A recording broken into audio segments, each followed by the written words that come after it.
لازم تعمليها لو بتعرضي العنف من زوجك سواء كان جسدي او لفظي.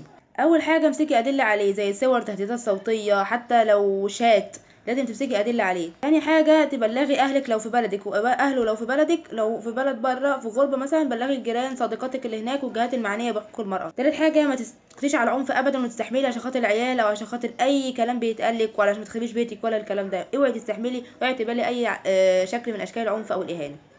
رابع حاجة خدي وسيلة منع حمل أول الجواز لمدة 3 4 سنين، واوعي تخلفي وانتي بتهاني وتتعذبي وتخلي عيالك يشوفوا إهانتك وتعذيبك وذلك.